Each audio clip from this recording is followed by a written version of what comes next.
guys know, the point of this is to just have a chat and discussion about this book, Gardens of the Moon by Steven Erikson. And we thought we'd call this Chapter and Curse. So hopefully, hopefully not too much. Well, we'll see. If there's curses, cursing, surely. On the subject of curses, it's probably best, in case this thing does fall out of a time loop somewhere, or somebody picks up a bottle with this recording in it and does want to watch it, that we should probably warn everybody there's probably going to be some adult language. I think that would be a safe assumption. Yeah, really safe. But at the beginning, maybe it's good on the assumption that someone will one day see it. Maybe it's a good thing just to introduce ourselves, and I think it might be even better just to say like what it is you like to read. Before we get into this, what your reading preferences are. Because I think people shouldn't expect literary criticism on this. We're not going to. Well, at least I don't know. We'll see. But I don't see us going into this on an academic level. No. Although I'm not sure what the audience. Although it feels like you need clever some people. Sort of, qualification of some sort to get through the prologue. But I'll start. So I'm Rob, and I wouldn't describe myself as particularly well read. I have read a lot of fantasy. Generally prefer older fantasy, sort of up to the 1980s. I generally, when I try and read a lot of modern fantasy, I don't finish a lot of it. I'm the sort of person that has read this book before. In fact, I've read the whole Malazan Book of the Fallen series, most of the books twice.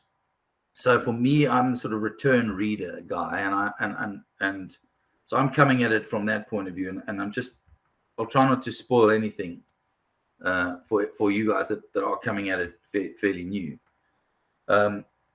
But yeah, so that's me. Why don't you guys also introduce yourself? Perhaps also, I know some of these two of you guys do write, so perhaps mention that as well.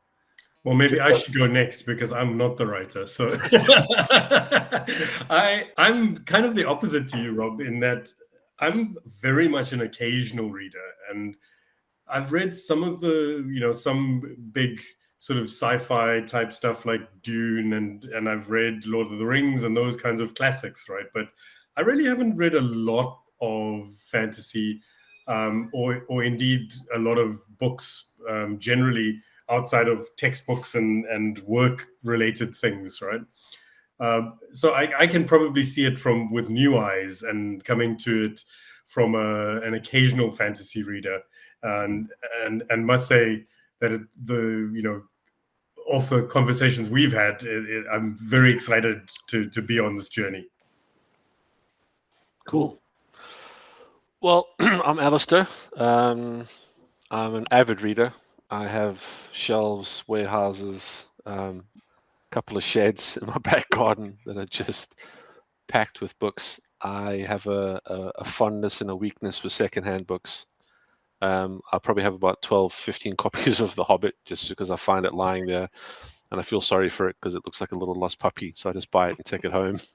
So I do that all the time. So I have multiple copies of books. I don't know why I do that, but I just do. But yeah, so I read fantasy, always have read fantasy, but I do enjoy history. I read quite a bit of historical novels. A lot of it's research material as of late, really. But yeah, pretty much anything. I read anything. And you do write as well?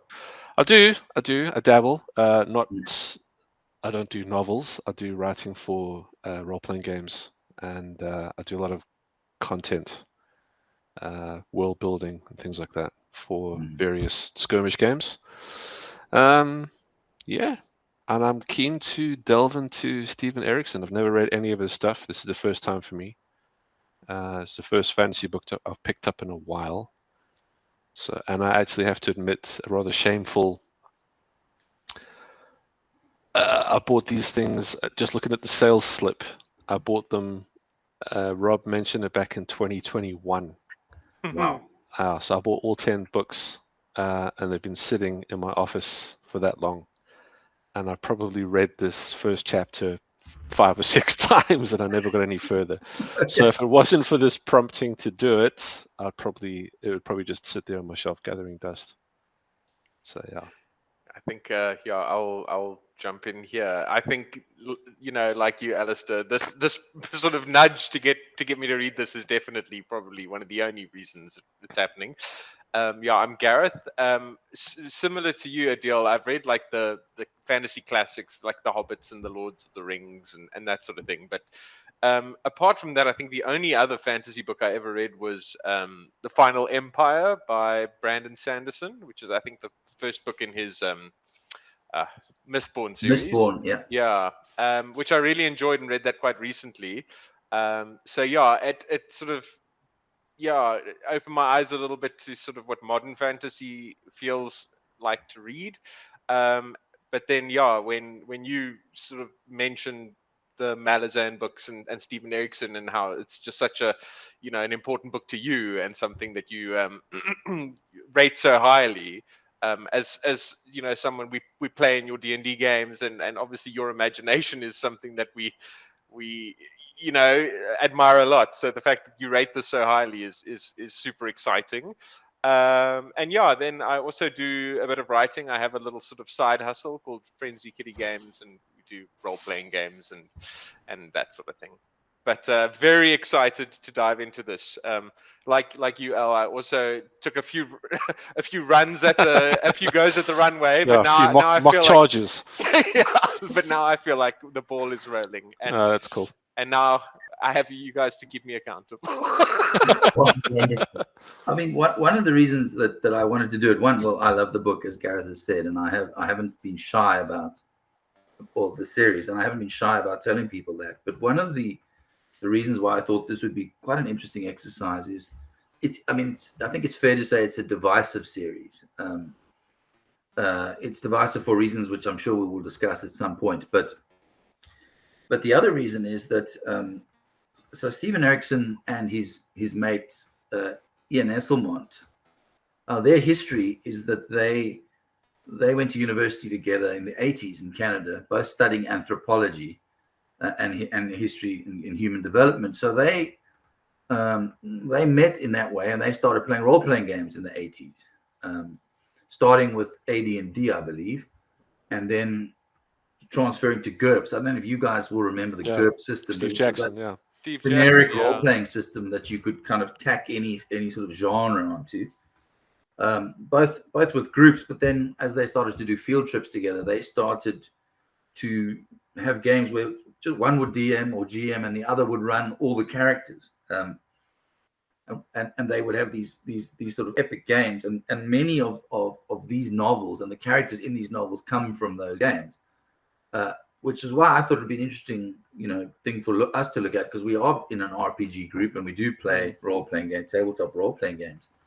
And that was the one thing that I thought was quite interesting in the background. And I'd be interested, just as you guys read the novels for the first time, just hearing if you can pick up anything that you can see as an obvious role-playing game trope, or something that would clearly have come from role-playing games.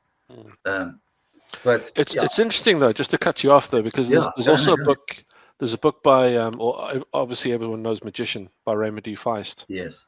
And I don't know if that stems directly from his campaigns, but he also I heard that it did, was in a group. I don't know if it's true. Yeah, they were in a group and they were also role players. And obviously you got the Dragonlance, the first Dragonlance book. I believe that came from direct role play.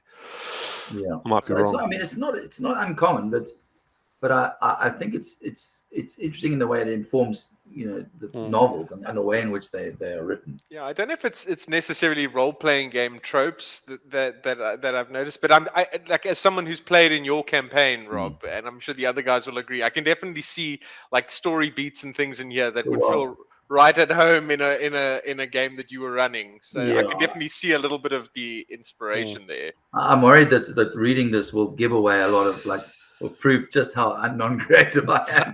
You see how much of the stuff is just literally ripped directly from Steven Erikson's novels. But it's another story. I'm sure that's nonsense. But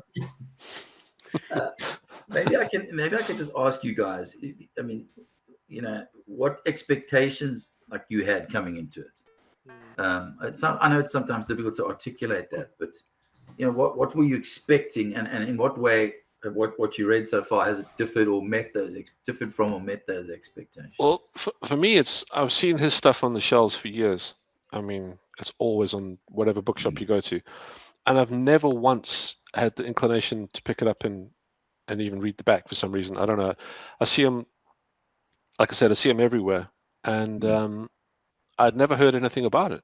I'd never heard a single thing about the series. I wasn't particularly wanting to get into a massive, series, and it was only because you said that it was a great series to read that I actually bought the books. I mean, if it hadn't been for you, I probably wouldn't be here. I probably wouldn't be reading it at all. And it's not because it's not my cup of tea. I mean, it's fantasy. It's long-winded. There's it comes from role-playing games. It ticks all the boxes. But I've just never heard anything about it at all. And it's when you say now that it's the reaction is always, it's very divisive. It's either good or bad. That's the only thing that I hear now.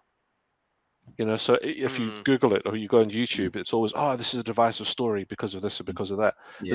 It's never anything like, like June. Oh, June's great because it's a science fiction book and it's got sandworms. There's never any of that. It's always the first thing you hear from everyone is that it's divisive. Yeah. But no one really ever defines why it's divisive. So it's just, it comes with this built-in, you're either going to love it or hate it. Yeah. As he says in the first page of the intro. Well, I was asking you guys at the beginning. I hadn't read that introduction. I think it's just in this version of the book, perhaps, that I've now bought. But I hadn't read it before, and it's quite unusual to see an author start by saying, you're either going to love me or you're going to hate me. But I suppose he wrote this after he already knew that lots of people loved it. Yeah. So it's very easy to sort of, retrospectively. Sitting on his yacht in the Caribbean. It's like, no, you guys are going to hate this, man. But maybe to the point of it being a bit divisive, like maybe one of the things, answering Rob's question about expectations, the last book that I read before this was the Kingkiller Chronicle with Patrick Rothfuss. So The Name of the Wind and that series, very easy reading, very light. You can, the pace is pretty fast, and I kind of had a bit of a speed wobble coming into this because it's very different. Yeah. And to your point earlier, right? I mean, I had to reread a lot of pages. Like there's not, you're not just flying through it, and it's not, things you're having to refer back to the glossary where it's like, who is this person again, and all that kind of stuff. And I've been making notes. I don't usually make notes when I'm reading for fun. And so having to make notes to sort of try and remember and get things right in my head.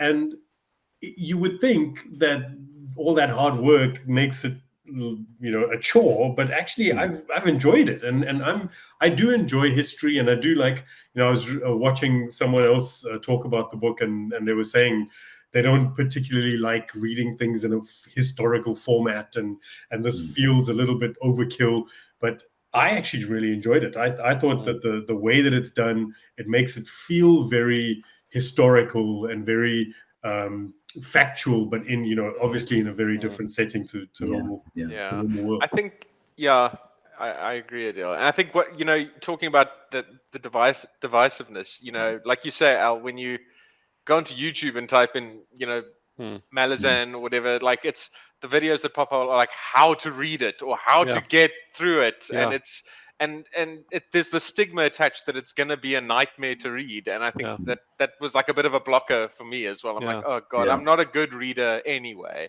and now there's this thing that's got so much sort of like baggage around it about being this nightmare. I think it's it's psyched me out a little bit. It's daunting. It is daunting. I mean, it's 1 of 10, and they're not small books. I mean, these are tomes. Well, also, it's not. You'll hear, when I say divisive, you hear two extremes. Some people will describe the writing as completely mature in a sense that it expects a completely mature audience. In other words, it doesn't tell you how to feel about anything. It doesn't explain to you the world that it's introducing to you. it expects you to do a hell of a lot of work.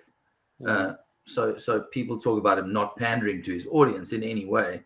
On the other side of the coin, you hear people describing that as simply obtuse. I don't think it, what I do like about it is just from the first chapter is, because the adage is show don't tell, and he's good at that, and I like the way that he does it because he's very clever. And just give an example, there's a scene where the guy's on his horse and he's riding with I don't even know her name. I think she's Adjunct Lawn.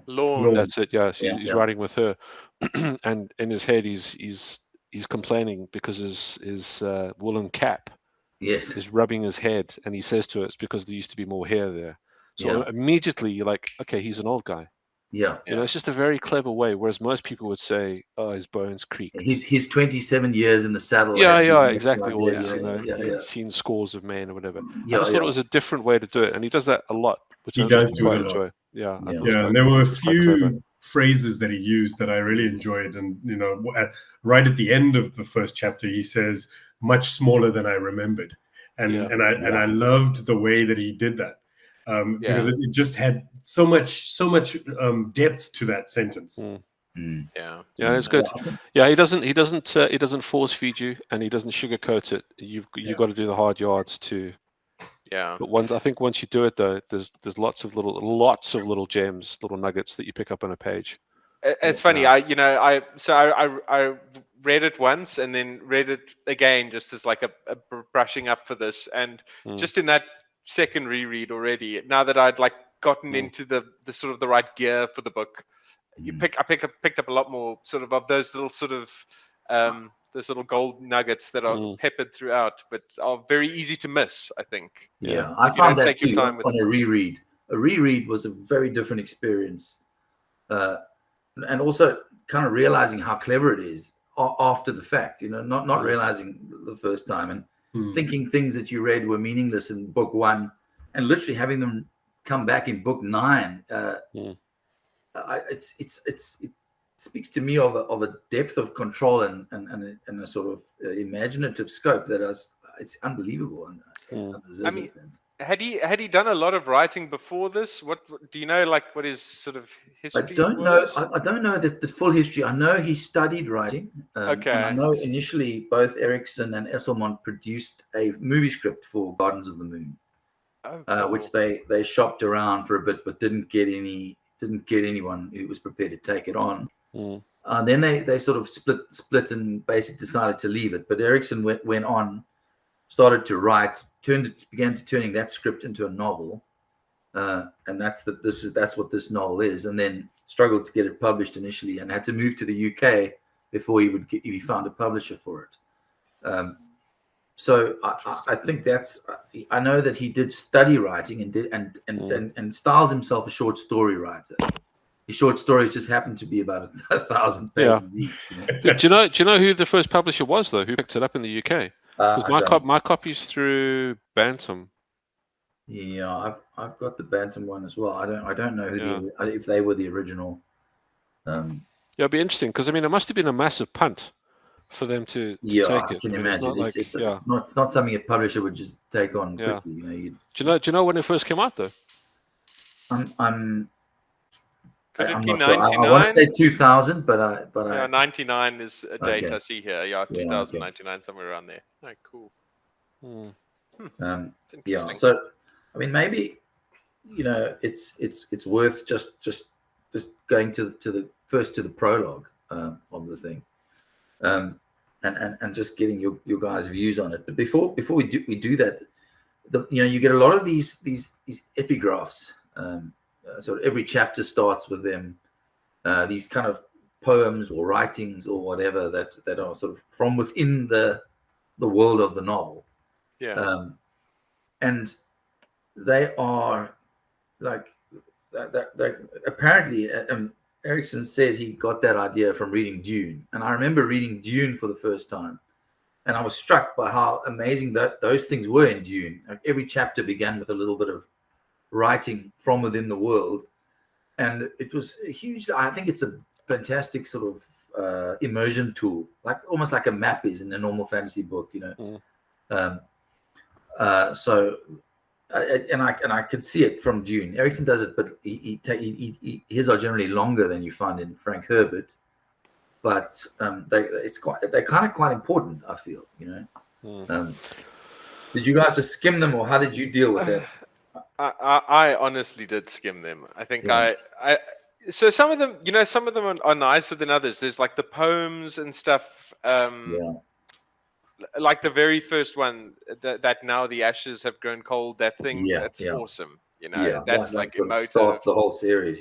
Yeah. And then there's this thing about the emperor. Probably just notes. I mean, just as an idea what we're doing here. Like, if you look at there's a poem. It's a poem. It's a piece of writing which begins, "The emperor is dead," and it's a quote from something called "Call to Shadow" and by somebody called Felison. And I just mention that because that name comes up later. It's not flagged or even sort of brought to your attention deliberately. Or it'll just come up in the first chapter. And these kind of things happen all the time, and you're expected to. It's almost as if he's expecting you to have picked it up, or maybe he's not, and just hoping you do. But I love that he doesn't hit you over the head with it. Like I think it's great that you have these little characters and he's not trying to over-explain them. One of the most read book series, I guess, arguably, was the Harry Potter series, right? And that is a very different kind of writing, and it's very everything is explained in real detail. But I love finding the little nuggets and finding things behind what he's saying. So for me, it's definitely appealing. You were saying you were taking notes, etc., and all that. And I mean, often when you hear people chatting about the books, there's this. It's generally they talk about two types of readers of Erikson. There's the reader who will read even though they're not fully grasping what's going on, but will let it just wash over them. That was definitely me in the first read through. And then there's the fastidious reader who will check the reference. If they don't understand who a character is, they'll look at the dramatis personae. They'll look in the glossary if they don't know what something is, and they'll cross-reference it, note it, etc. So, I mean, it sounds like you're in that camp. I am, and to be honest, the first time I read the chapter, so I also read it twice. The first time I read the chapter, I was trying to do that, and I think it was almost too early to really do that because it got in the way. Like I was trying to work out every single character. And I think you've got to just let it, as you say, let it wash over you. And then the second time, maybe you can get into it a little bit more. And that is kind of what I found. But to answer your initial question about the poems, like I was, even the first time I read Dune, I was put off by those a little bit because and maybe it's just, I don't, on a first reading of a poem like that, I don't really understand it fully. And I need to let it marinate a bit. And so, I'm trying to get into the chapter and I'm sitting there looking at this thing and going, "Oh, I don't really know what this is all about." And so for me, maybe those poems need to be at the end, or I need to read them. It almost does feel like an Easter egg for a second read through, exactly because what at it the is. moment there's no context for whatever. I only understand that poem in the beginning of the prologue because I've read the books. I can put myself in a position of not having read the books. It wouldn't mean anything reading it for the first time. But do you think it changes with age, though? I mean, the age of the reader. Because if I look at what I was reading as a kid, like Dune, Lord of the Rings, whatever, these big books, War and Peace. Listen to you.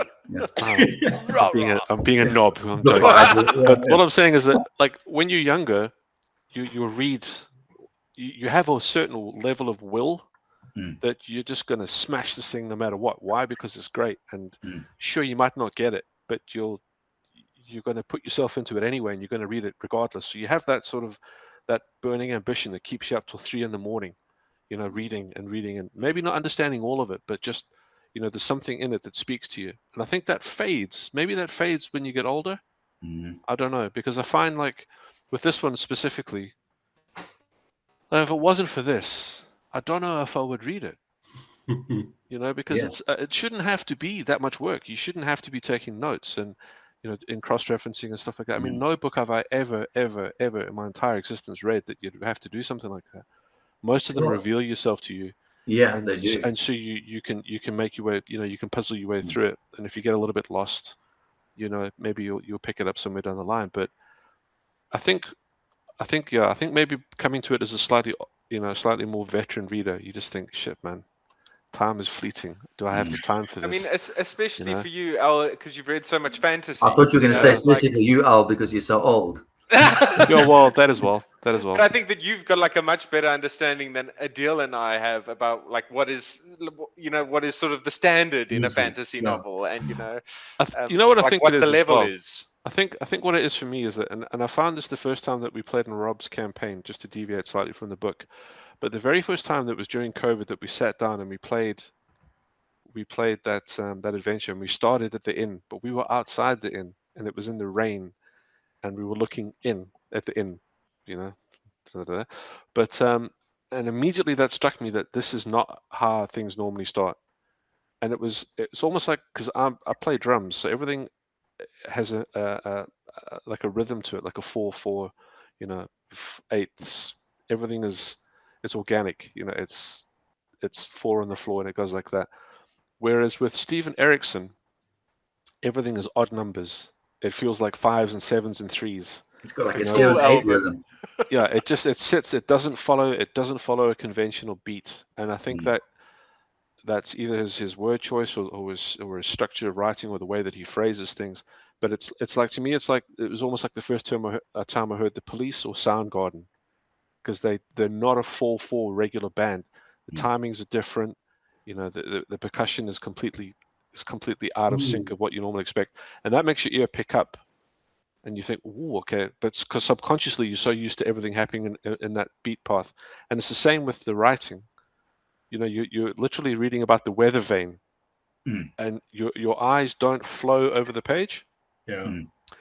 It's almost like they stagger over the page. They stagger from word to word, and I think that's what's jarring. And I think, given time, I'll get used to that rhythm.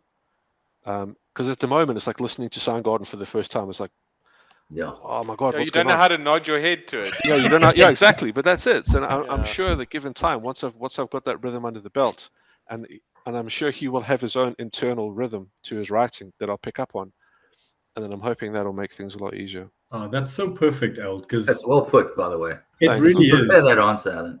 Because I was earlier today, I was actually trying to figure out why it felt a bit weird to me. It felt a little bit odd, and it was like I could read a paragraph and then move on to the next thing and go like, wait a second, where's the rest of it? Where's the rest of that paragraph? Or why am I now talking about something else completely? And like, as you say, like maybe it's the length of the paragraph, or maybe it's the the speed with which, because someone was saying that it's quite slow, that the books are quite slow, but then I felt like he was moving from one thing to the next quite fast, and particularly in that first chapter. That first chapter, I was gonna, a lot happens in that. It's a lot chapter. kicking off. Yeah.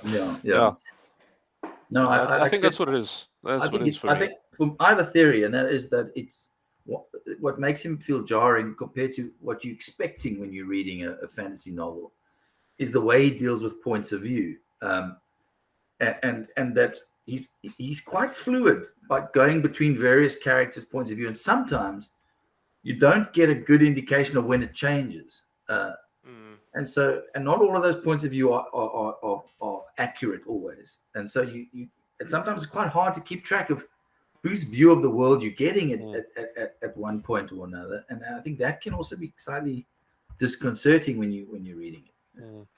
It's very similar to like Clive Barker, because I find Clive Barker starts in media res. You start in the middle of the story, and there's obviously everything that's gone before that you don't know about, but tough shit, you're in it, so you just have to figure that stuff out for yourself.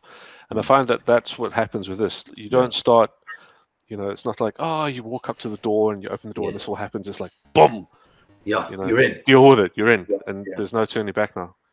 And it just, and I enjoy I know I've mentioned the weather vane before, but I really thought that was a great way.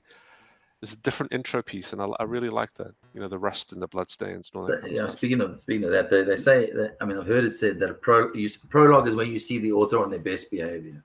Yeah.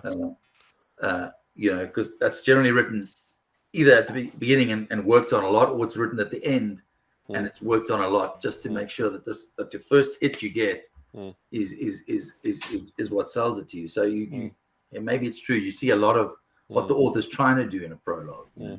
Also mercenary though, because remember that's what a publisher will read.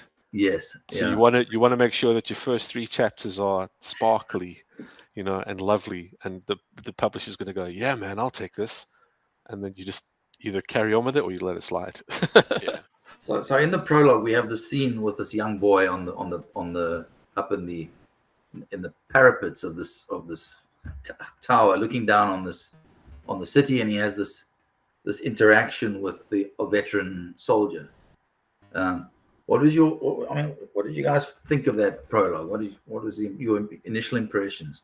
Well, the first thing that I want to clarify is, you know, because he uses names that are not like every name that comes up. You look at it and you go, how is that? What is that name?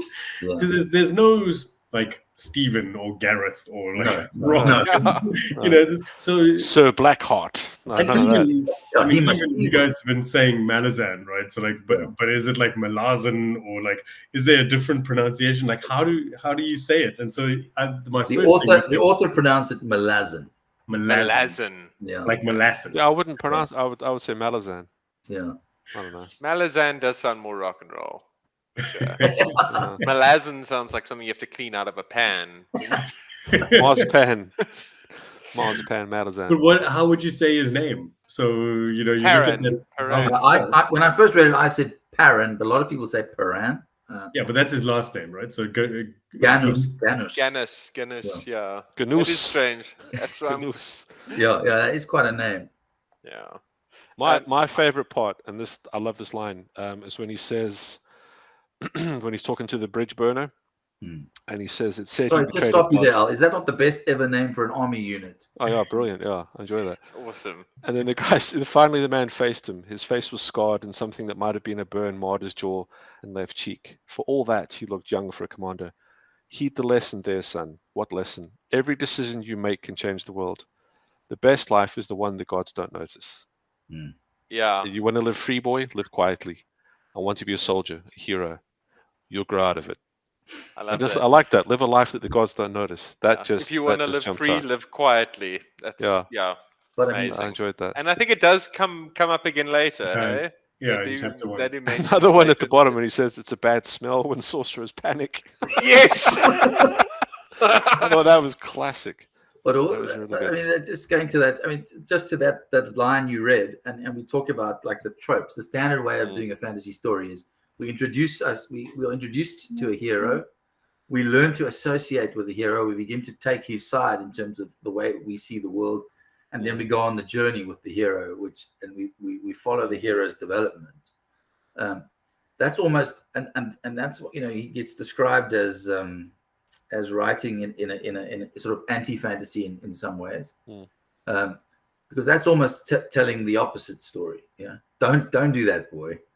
You know, you don't want to be noticed by the gods. The best life is a quiet life. You know, and I love it because he's almost a sign there, guys. This is not going to be your typical fantasy story. No, yeah, for sure. Because obviously the soldier's long on the tooth, and he's seen it all, and he's just jaded as. And like the last bit when he talks about when the kid goes, "Oh, an abattoir's caught fire because I can smell the pigs screaming and burning," and the soldier's like, "Nah, dude." You know, yeah, okay, as you say, that's pigs, but you just know that it's not. Yeah, it's classic. I really like that scene. I find the first chapter a little disjointed, but the prologue, I find it just sort of, it's probably one of my favorite bits of writing. Probably worth noting as well, by the way, the date at the beginning of the prologue. It's described as the 1161st year of Burn sleep. I don't think I'm spoiling it, but Burn is one of the gods in the world, and then it's then described as the 103rd year of the Malazan Empire. So the empire's only been around for, I mean, as empires go, that's not particularly huge. No, actually it's 100 and. Sorry, I'm reading the wrong chapter. I'm reading chapter 1. So it's 1154, 96th year of the Malazan Empire, and the last year of Emperor Kellenved's reign. That's the prologue. Yeah. And then if you compare that to chapter 1, you'll see it's effectively X number of years later. Yeah. Yeah. So I mean, okay. And the ruler has changed. That's the other significant. Yeah, you see, I didn't even pick that up. Yeah. Yeah. And so, I mean, having read, chapter 1 and the prologue, and then rereading chapter 1, the prologue, there's like a lot of important information that's presented to you up front. I mean, you meet the Empress even in Yes, the prologue, absolutely. you Yeah, meet your character. So it's not one of those prologues that you can just read and sort of, okay, well, that's just a nice footnote. It's actually like quite a crucial. And you actually meet the Empress, Yeah. And her bodyguards, and you have that exchange between her and the old soldier, and he clearly doesn't show a huge amount of respect considering she's actually the Empress.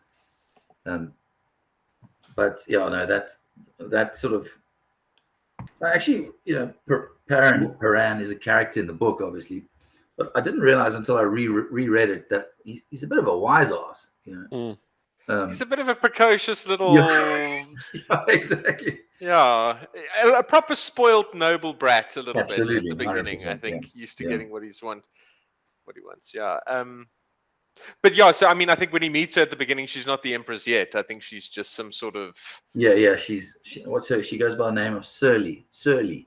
That's right. Yes, and then they say her name changes. Okay. Yeah. Interesting.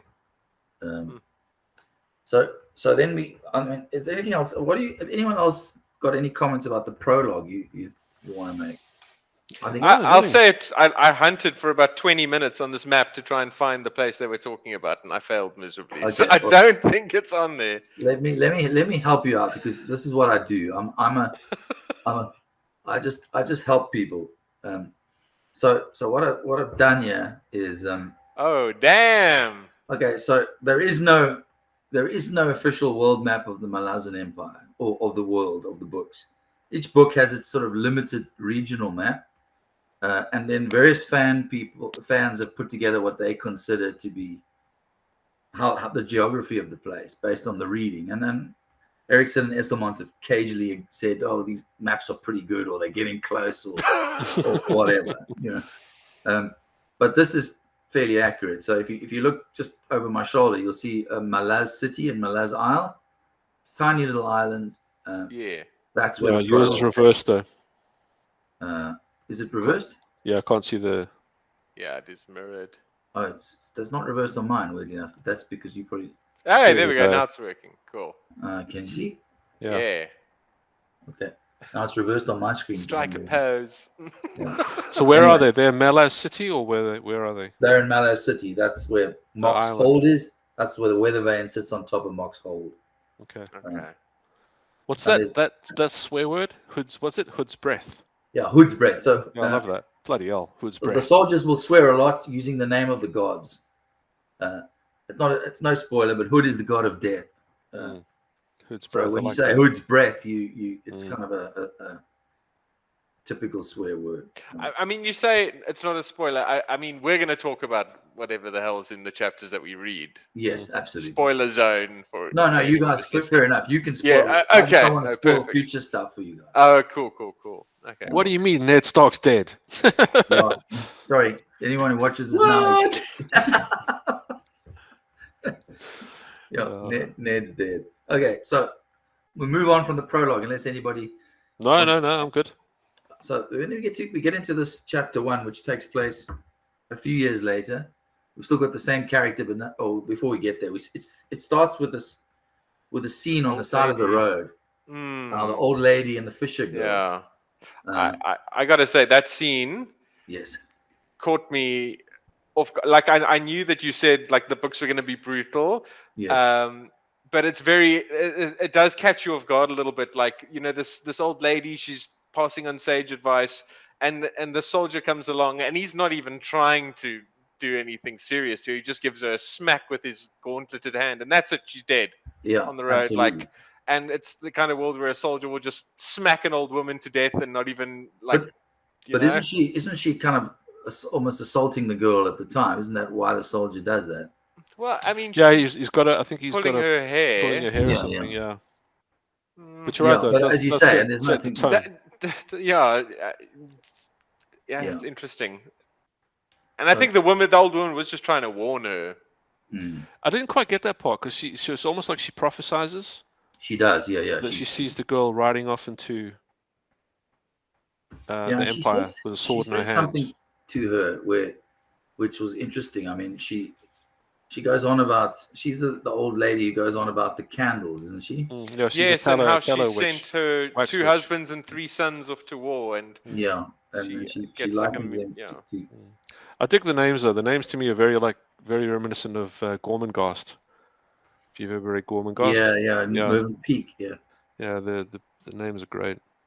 Yeah. No, anyway, she says something to the girl. I can't remember what it was, but Yeah, something about how they're joined, her end and it becomes her beginning or something like that. It's great. Yeah. And how she's going to ride off.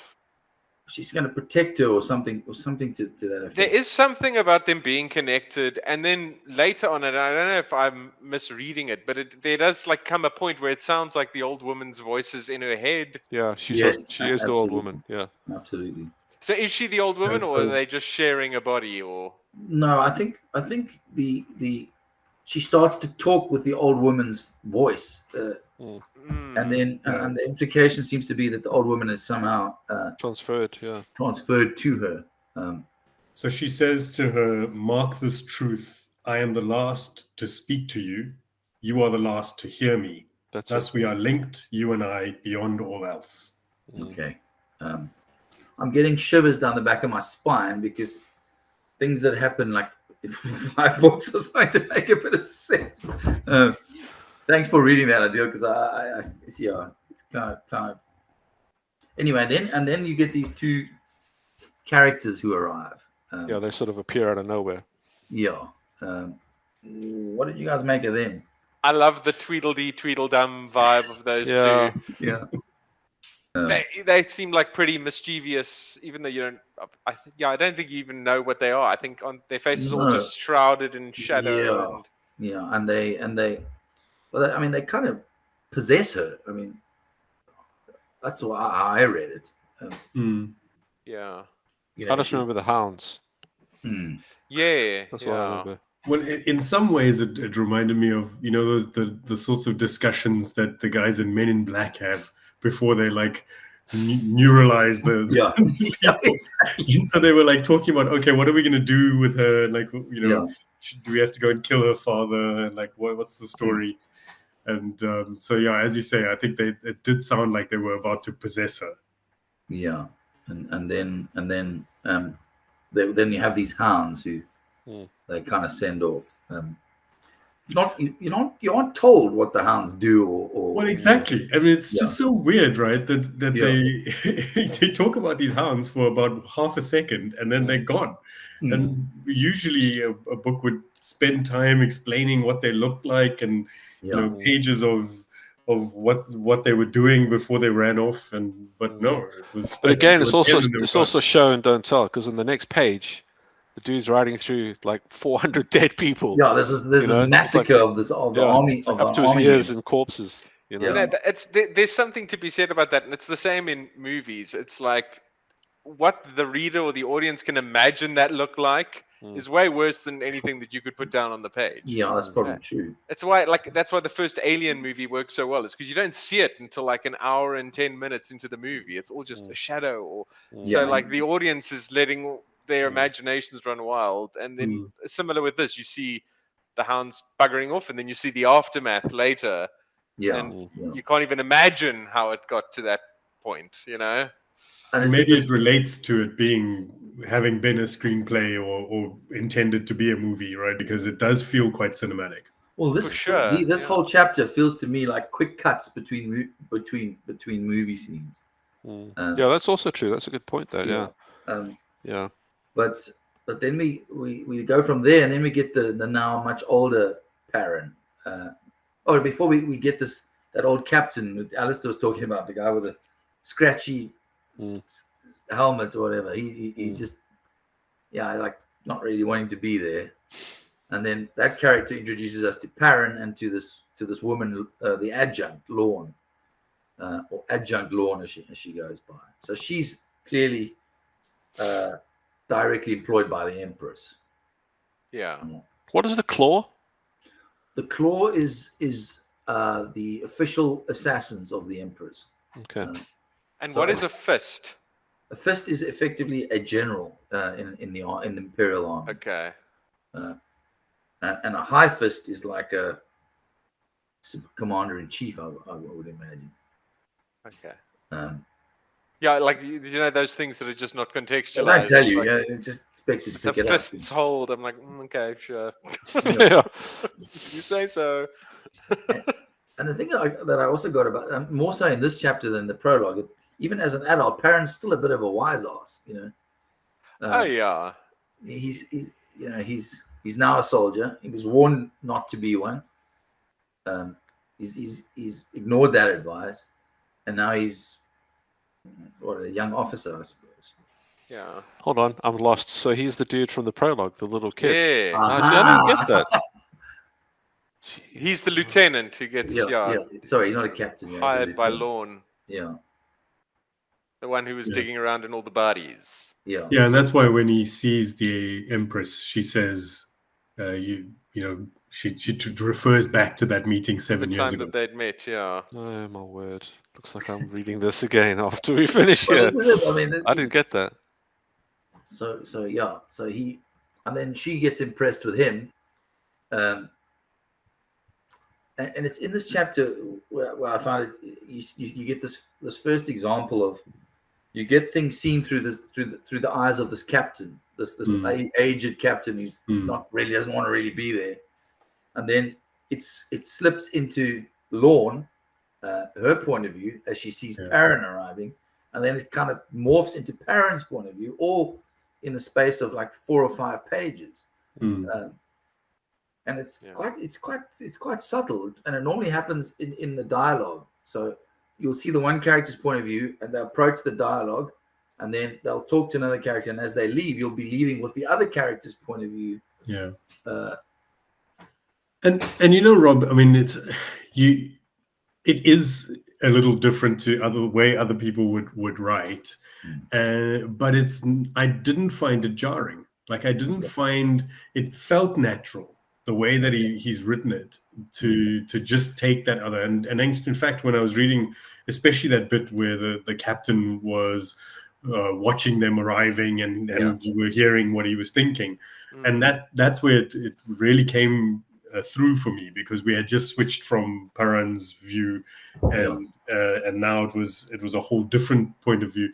And most writers would keep with the same point of view probably for the whole chapter, at least, right? And so this was really quite different and quite enjoyable. So just to give you guys a spatial map of it, I'm trying to move out the way. I don't know if you can see on the main continent there, that down south, there's a thing called Itko Khan.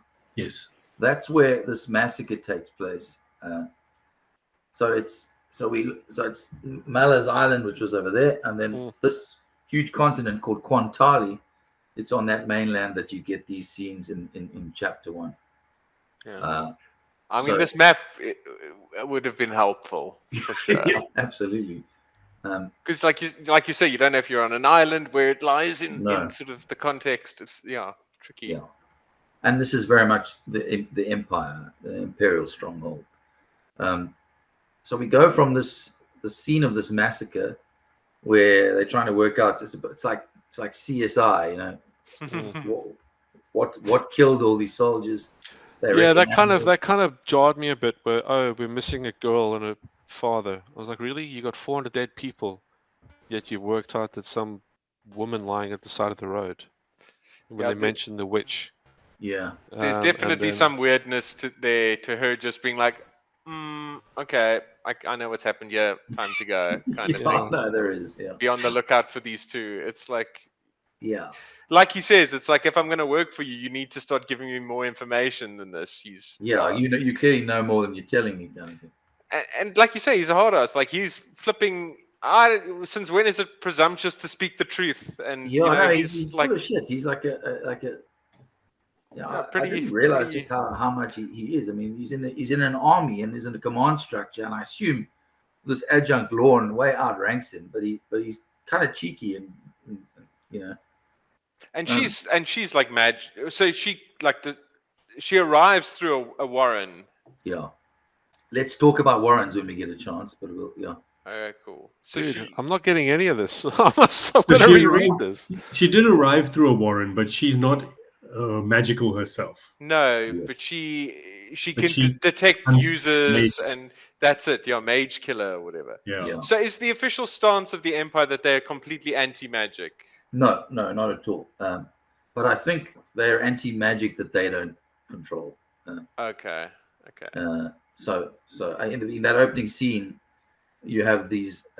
The army is busy putting down what they call wax witches in the one district of the city, and they talk about how their mages are struggling to keep the riots under control. So it's the imperial mages that are panicking, to use the quote that Al referred to. So they use. So the wax witch, that's the old woman, Rigo, that we meet in the beginning with the Exactly, candles. yeah. And the guy, the Black Hoods, they were talking about necromancy, that she possesses five souls, hence there's 5 candles. Yeah. Yeah, I But like that no- line where he discovers, he gets off his horse and he goes through this chamber with all the pigeons inside. That's the weirdest scene for me in the whole first chapter. I like that because then he says swollen faces with coin dull eyes. I thought that was great. And then also the faces were blue as of men suffocated. I like that line. That's very cool. It's What is it's going on in another that scene though. You don't actually know. I got the Very impression little detail is actually given about what he sees. that room is full of pigeons, Mm.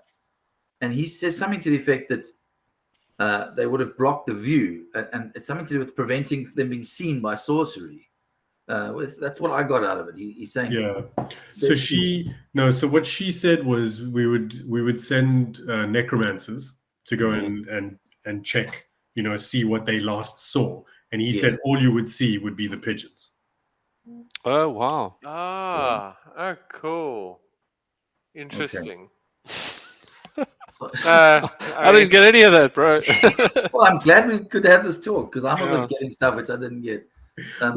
Well, actually, one other thing, Rob, that I just want to pick up on, and maybe we can get back to it at some point. But in the page before the start of chapter 1, there's an extract from a book, and one of the things it refers to there was the beginning of the continent's sorcery enfilade. And to your point of that sounded to me like they were trying to ban sorcery. Yeah. I don't think it's an enfilade of sorcery, if you know what I mean, rather than an enfilade to prevent sorcery. But I may be wrong. I mean, that's that thing that looks like it's it's sort of a military record. Exactly. Yeah. Talking about the free cities of Genebacus and all of that. I don't want to say too much other than magic is a huge part of this world, and it's what's the magic system in this world sets it apart from any other fantasy I've read. One, because unlike, for example, Brandon Sanderson, who spends ages telling you the rules of his magic system. And so that you all have all the rules, and everyone who gets involved in magic in the books knows the rules of that system, and they use them to cast spells. You never fully understand magic, and even those who cast it here don't fully understand how it works. But it's linked to these things called warrens, which we'll see more about in the chapter. Because, sorry, Gareth. No. Sorry, carry on. No, that's it. I was just gonna say it's like the idea of magic is not properly defined or understandable, even by those who cast it, is something that I just love. I mean, and I suppose that makes sense that they wouldn't understand necessarily where the stuff came from or how it worked. I think it's odd to assume that medieval mages would have this deep understanding of what causes this and how to control it. It would probably be just this mystical thing that is as surprising to them as it is to us. Yeah. And so the Warrens are definitely something worth discussing, because they don't say a huge amount in the first chapter about it, but from that, initially it was kind of couched as a way to, almost like a wormhole to move a long distance. But it was obvious that it was a lot more than that. Like there were things going on in there, and then when he refers to other people having been through there that shouldn't have been there, that was very intriguing, right? And he just kind of left it there. Yeah, and they allude at some giant track of something that had gone past, and then all of a sudden he hurries up to get through. You're talking about the Claw Topper, who's my favorite character. He's in this particular chapter. He's a complete dick. He just wants to have a picnic on the side of the road, drink wine. Yeah. Sounds like our kind of guy. Yeah. He's like, well, we're in a hurry. No, we're going to have a meal now. It's almost like a leash tugging exercise. I'm in control of this. We're going to sit and eat now. But and so then they travel through the warren, and as you say, he encounters stuff within that warren, and the way they describe what it's like, I think it's ash, or the whole place is sort of gray. It almost feels black and white the way it's described. Yeah, and then he gets a bit freaked out because he sees signs of something else having traveled through the warren, well, they call it the Imperial Warren, I think.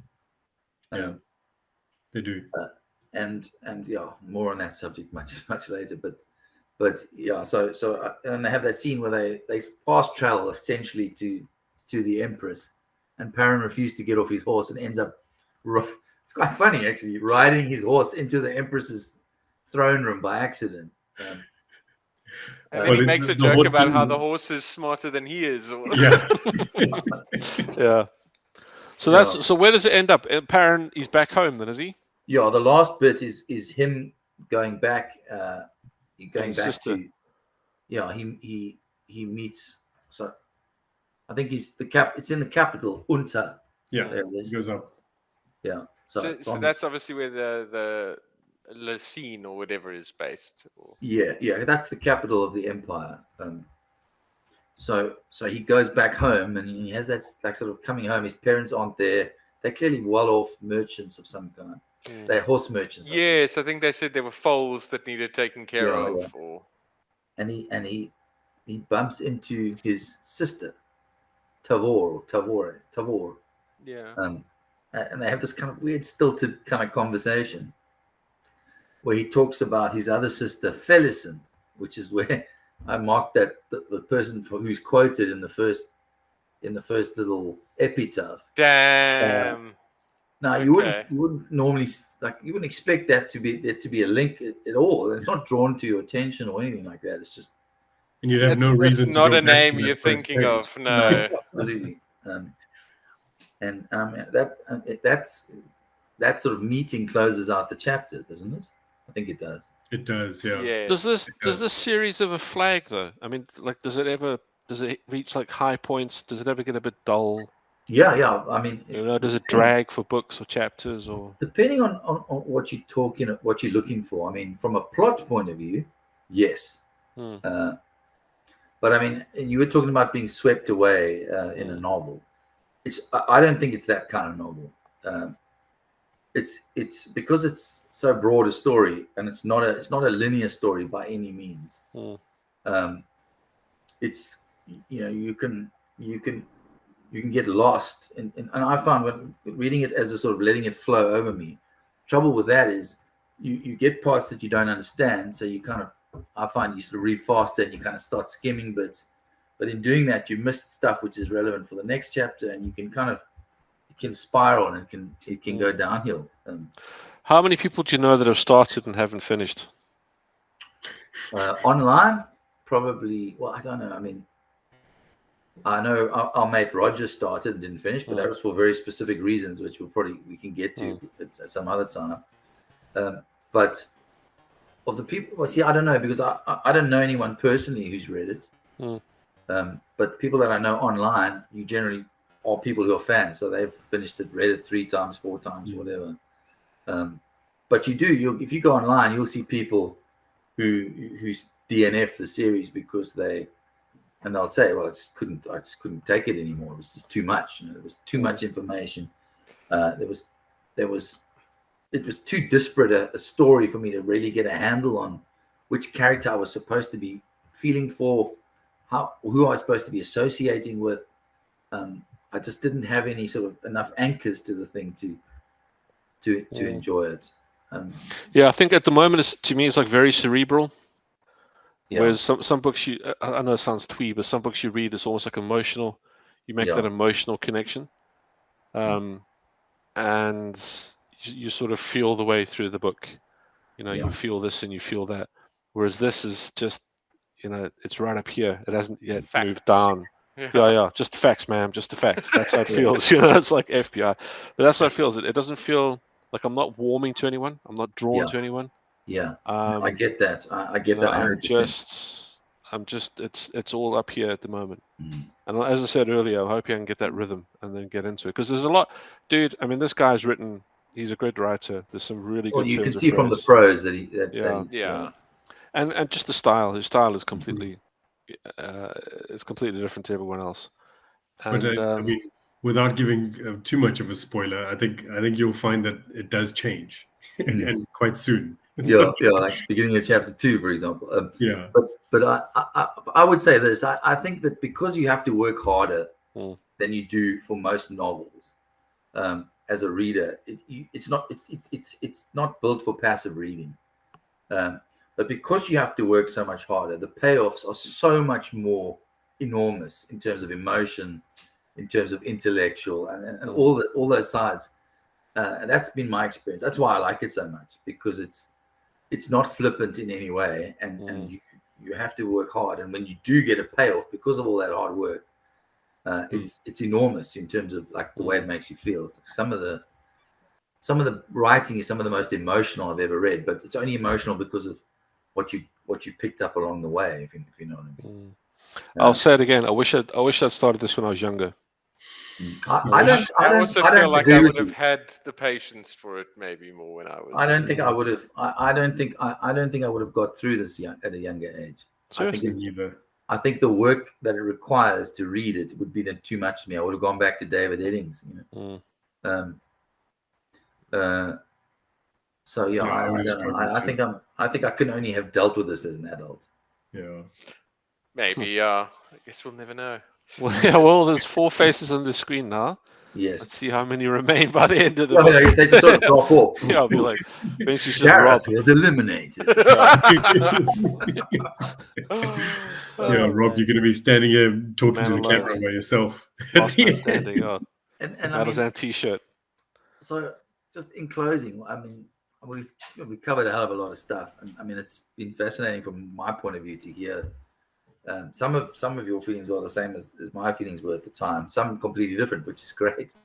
But like, final thoughts on what you read thus far. Have any of you read further, or have you just stopped at the end of chapter 1? When I first got the book, I read probably about 5 or 6 chapters. Okay. But you could put a gun to my head now, and I can't recall a single thing.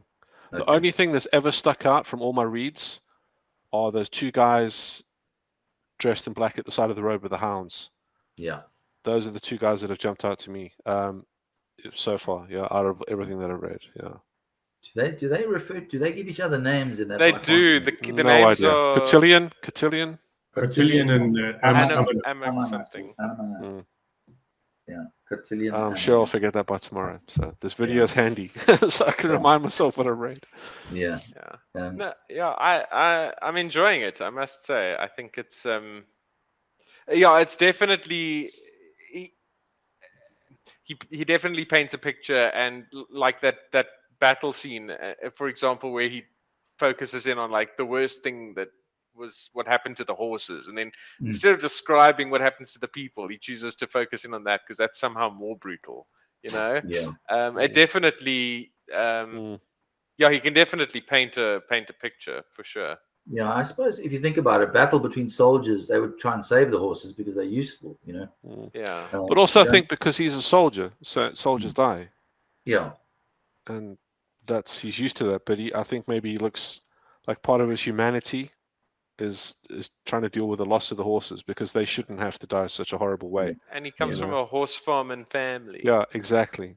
Oh, one scene we forgot to clever, mention. Gareth. Yeah, one scene that's absolutely good point, Gareth. What the scene that I forgot to mention was that the girl arriving to join up in the army.